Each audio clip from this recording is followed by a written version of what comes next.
ಕುಮಾರಸ್ವಾಮಿ ಮೇಲೆ ಏಕವಚನದಲ್ಲಿ ಅಟ್ಯಾಕ್ ಮಾಡಿದ್ದು ನಮ್ಮ ಈಗ ಕೆಲವು ಬಾರಿ ಕುಮಾರಣ್ಣ ಅಂತಾರೆ, ಕೆಲವು ಬಾರಿ ಪಾಪ ಪ್ರೀತಿಯಿಂದ ಇವರು ನಮ್ಮ ಕುಮಾರಣ್ಣ ಹೇಳೋರೇ ಅಂತಾರೆ. ಇನ್ನೊಂದು ಕಡೆ ಅವನೋ ಇವನು ಅಂತ ಇನ್ನೊಂದು ಕಡೆ ಮಾತಾಡ್ತೀಯಪ್ಪ. ನೋಡಿದ್ದೀವಿ ಯಾವ ಥರ ಬಂದಿದ್ದೀರಿ ನೀವು, ಏನು ಮುಗಿಸೇ ಬಿಡ್ತೀವಿ ಅಂತ ಹೇಳ್ತೀರಿ. ಆ ಕ್ಯಾಸೆಟ್ಗಳಲ್ಲಿ ಕೆಲವು ಇದಾವಲ್ಲ, ಈಗ ಪಾಪ ಹೇಳ್ತಿರೋದಂಥದ್ದು ನೆನ್ನೆ ಒಂದು ರಿಟರ್ನ್ ಸ್ಟಿಚ್ ಕೊಟ್ರಿ ಹೇಳಿಕೆ, ಒಂದು 10 ನಿಮಿಷ ಆದಮೇಲೆ ಅರ್ಧ ಗಂಟೆ ಆದಮೇಲೆ ಮತ್ತೆ ಅದೇನು ವಿಡಿಯೋ ಹೇಳಿಕೆ ಕೊಟ್ರಿ, ಆಮೇಲೆ 12 ಗಂಟೆಗೆ 1 ಗಂಟೆಗೆ ಮನೆ ಮುಂದೆ ಬರೋ ಅಲ್ಲೊಂದು ಹೇಳಿಕೆ ಕೊಟ್ರಿ. ನಿಮ್ಮ ಮುಖ ನೋಡಿದ್ರೆ ಗೊತ್ತಾಯ್ತು. ಆ ಟಿ ವಿಗಳಲ್ಲಿ ನಿಮ್ಮ ಮುಖದ ಹಾವಭಾವ ನೋಡಿದ್ರೆ ಏನು ಎಗರ್ತಿದ್ರಲ್ಲ. ನೆನ್ನೆ ಯಾಕೋ ಸ್ವಲ್ಪ ಬಾಲ ಸುಟ್ಟ ಬೆಕ್ಕು, ಬಾಲ ಸುಟ್ಟ ಬೆಕ್ಕಿನ ಕಥೆ ಆಗೈತಿ. ಕುಡಿತಾ ಈಗ ನಿಮ್ಮ SITಯಿಂದ ತನಿಖೆ ಮಾಡ್ತೀರಾ, ನಿಮ್ಮ ಶಿವಕುಮಾರ್ ಇನ್ವೆಸ್ಟಿಗೇಷನ್ ಟೀಮಿಂದ ಆಗುತ್ತಾ ಮಾಡೋಕ್ಕೆ ನಿಮ್ಮ ಕೈಲಿ?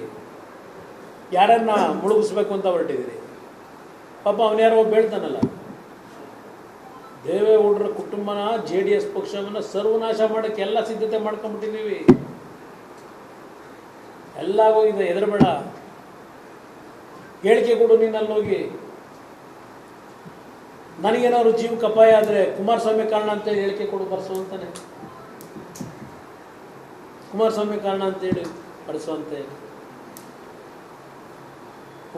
ಏನು ಪರವಾಗಿಲ್ಲ.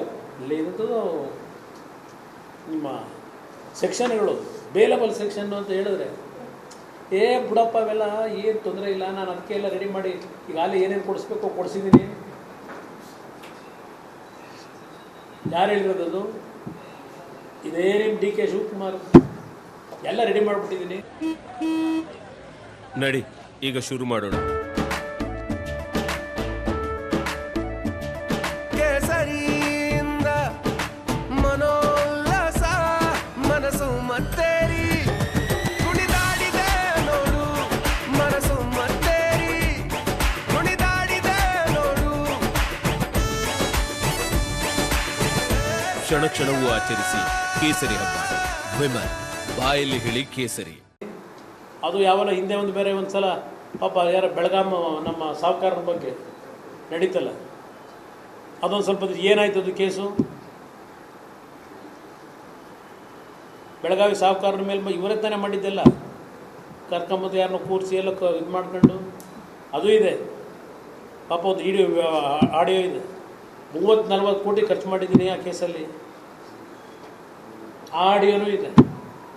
ಬೆಳಗಾವಿ ಸಾಹುಕಾರನ ಟ್ರ್ಯಾಪ್ ಮಾಡಿರೋದು.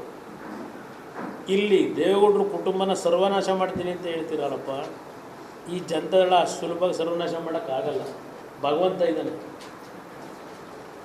ಇದ್ದಾನೆ ಕಾಪಾಡೋಕ್ಕೆ. ಇಲ್ಲಿ ನಮ್ಮ ಡಿಮ್ಯಾಂಡು ಈಗ ನಮಗೆ ಬೇಕಾಗಿರೋದು,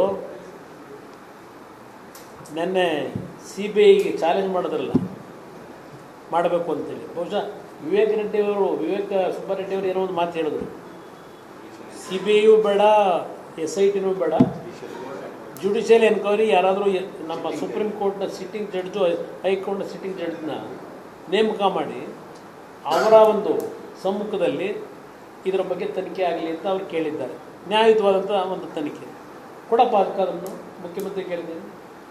CBIಗೆ ಬೇಡ, ಯಾರಾದರೂ ನ್ಯಾಯಯುತವಾಗಿ ಒಂದು ತನಿಖೆ ತರಲಿಕ್ಕೆ ಜುಡಿಷಿಯರಿ ಎನ್ಕ್ವೈರಿ ಕೊಡಿ. ಇದು ನಾನು ಕೇಳ್ತಕ್ಕಂಥದ್ದು. ಇಲ್ಲಿ ನಾನು ಇವತ್ತು ಸರ್ಕಾರಕ್ಕೆ ಡಿಮ್ಯಾಂಡ್ ಮಾಡ್ತಕ್ಕಂಥದ್ದು, DK ಶಿವಕುಮಾರ್ ಕಾನ್ಸ್ಪಿರಸಿ ಏನಿದೆ, ಆ ಹೆಣ್ಣು ಮಕ್ಕಳ ಇದು ನಿಮ್ಮ ಪೆನ್ ಡ್ರೈವ್ಗಳಲ್ಲಿ ಏನು ಕ್ರೋಧೀಕರಿಸಿದ್ದೀರಿ, ಆ ಹೆಣ್ಣುಮಕ್ಕಳು ಮಾನಹಾರಾಧ ಹಾಕಿದ್ದೀರಿ. ಆ ಹಿನ್ನೆಲೆಯಲ್ಲಿ DK ಶಿವಕುಮಾರ್ ಅವರ ಕಾನ್ಸ್ಪಿರಸಿ ಇರ್ತಕ್ಕಂಥದ್ದು ಎದ್ದು ಕಾಣ್ತಾ ಇದೆ.